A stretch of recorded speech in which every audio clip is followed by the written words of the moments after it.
Recently Mallika Singh spotted with her rumoured boyfriend Pratik Parihar. दरअसल मलिका पहुंची थी अपनी क्लोज फ्रेंड गीतांजलि की बर्थडे पार्टी में, जहां उनके साथ उनके काफी सारे फ्रेंड्स थे एंड साथ ही थे प्रतीक परिहार भी। यहाँ ये फोटोज इंटरनेट पर आई ही थी। With in few days Sumit का भी एक इंटरव्यू आता है। आपका कोई प्रोजेक्ट आ सकता है मलिका जी के साथ में? अभी तक ऐसा तो कुछ है नहीं, अभी ऐसा ना बोले कहीं से ऐसा कुछ है। कुछ बातचीत होती है उनसे? नहीं होती, क्योंकि जैसा कि आप लोग जानते हैं कि सुमित आईटी अवार्ड्स में होने वाले अपने परफॉर्मेंस की रिहर्सल्स कर रहे थे। उसी दौरान मीडिया उनसे मलिका को लेकर कुछ सवाल करती है। ये सब होते ही फैंस के बीच हलचल शुरू हो गई। फैंस के कमेंट्स आने लगे, कहीं मलिका एंड प्रतीक सच में तो डेट नहीं कर रहे एक दूसरे को। सुमित का ये कहना कि अब वो मलिका के कांटेक्ट में नहीं है, और मलिका का बार बार प्रतीक परिहार के साथ स्पॉट होना।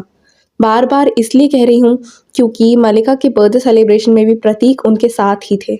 जो फैंस अब तक सुमित मलिका के बीच का छोटे से छोटा कनेक्शन भी ढूंढ लिया करते थे, ये सब बातों से फैंस सोचने पर मजबूर हो गए, क्या सच में मलिका प्रतीक को डेट कर रही हैं? ये बात तो हम सब जानते हैं कि 1 साल से ज़्यादा हो चुका है एंड सुमित मलिका कहीं भी साथ नहीं दिखे। दोनों ने इस साल एक दूसरे को बर्थडे विश भी नहीं किया। इवन दोनों ने एक दूसरे को अनफॉलो कर रखा है एंड एक दूसरे से रिलेटेड सारे पोस्ट भी रिमूव कर दिए हैं अपने अपने अकाउंट से।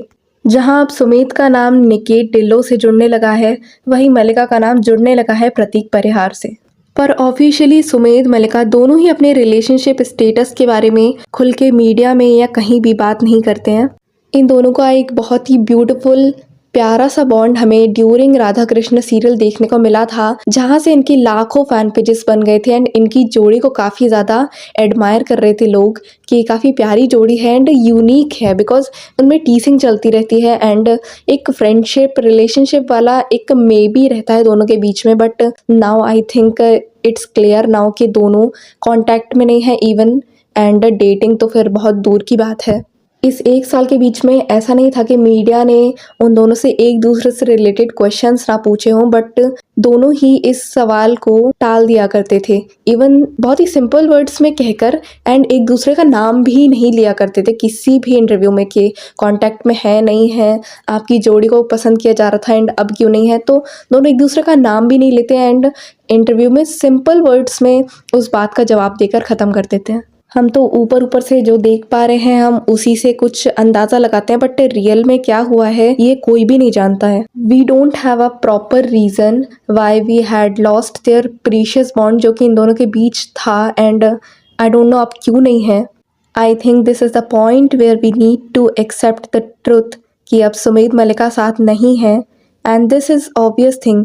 ज़रूरी नहीं है जो कपल्स हमें स्क्रीन पर दिखते हैं उनकी जोड़ी रियल लाइफ में भी हो, एंड अगेन जो कि कोई हेट वाली बात बिल्कुल नहीं है। वो दोनों अगर किसी और को डेट कर भी रहे हैं तो इट्स ओके, ये उनकी लाइफ है, वो कुछ भी कर सकते हैं। But as Sumellikan it is little and little नहीं, एक्चुअली बहुत हार्ट ब्रेकिंग है। शायद ही हमने सुमित मलिका को किसी और के साथ इतना खुश देखा होगा, इतना फ्री देखा होगा जितना वो एक दूसरे के साथ रहते थे। ये आप उनके प्रीवियस इंटरव्यू में और अब के इंटरव्यू में देख सकते हो। उन दोनों का बॉन्ड आपस में अलग था एंड अब जब वो बाकियों के साथ प्रोजेक्ट कर रहे हैं तो वो अलग है। This year is about to end, 2024 end होने वाला है एंड राधा कृष्ण सीरियल के बाद हमें सुमेलिका कहीं भी देखने को नहीं मिली। बट इतना सब देखकर भी दिल अंदर से कहीं मानने को तैयार नहीं है। किसी ना किसी कॉर्नर में एक होप तो है कि हमें कहीं ना कहीं सुमित मलिका एटलीस्ट दिख जाएंगे, कभी तो दिखेंगे, एंड हम फैंस हमेशा ही उन्हें राधा कृष्ण की जोड़ी की तरह ही देखेंगे। भले ही वो अलग हो जाएं या किसी और को डेट करें, वो अलग बातें हैं, वो अलग चीज़ें हैं। We all are Sumellikans for ever. And आप लोग मुझे कमेंट्स में ज़रूर बताना आपका क्या रिएक्शन रहा इन सब पर। What do you guys think about this? Do comment down.